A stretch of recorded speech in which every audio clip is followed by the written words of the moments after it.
With the holiday season fast approaching, some students have and are getting ready to travel home. However, the flying experience looks a lot different this year. It sucked. It sucked. I am very anxious about COVID to begin with, so being in crowds was not fun. Sitting next to people on the airplane was not fun. People that weren't wearing their masks properly were just everywhere, and people were eating in the airport, which I understand. You can't expect people to not eat and drink, especially with a long day of travel, but it was a lot, and I was really anxious. With rising COVID-19 case numbers comes increased traveling risks.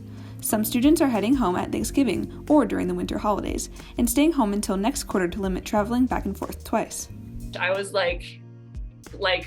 going into corners at gates that didn't have a lot of people sitting in there, so I could eat 3 bites of my salad and then go back and get my seat, and I was moving this way and moving across and moving back when I was waiting for my flight so that I wouldn't have to sit near anybody that was eating at a certain time.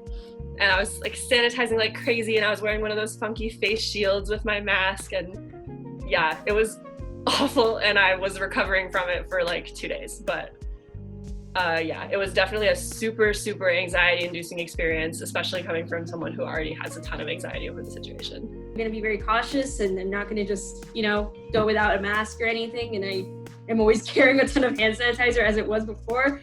Even before all this happened, I was always carrying hand sanitizer.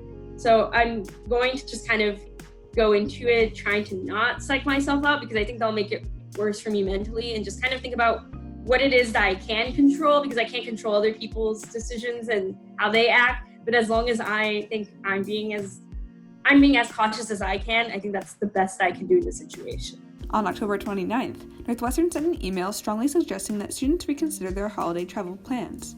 This sentiment was echoed by the executive director of Northwestern's Institute for Global Health. Right now, nobody should be traveling. Nobody should be traveling for Thanksgiving, maybe even for Christmas. The rest of this year is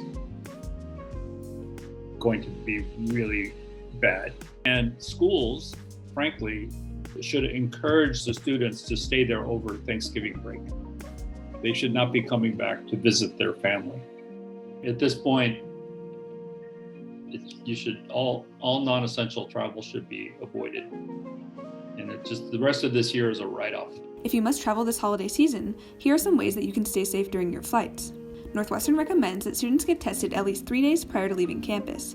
To ensure this, the Jacobs Center extended its hours through Wednesday, November 25th to provide additional testing capacity. Students are further instructed to read through the CDC travel safety guidelines, which advise travelers to be mindful of social distancing at the airport and on crowded flights as much as possible, wear a mask throughout the entirety of their travel period, and keep hand sanitizer within reach. If you're wearing a mask and everyone's wearing, a shield, and and you just sit there and don't eat any of their food or drink anything or touch anybody, just stay there.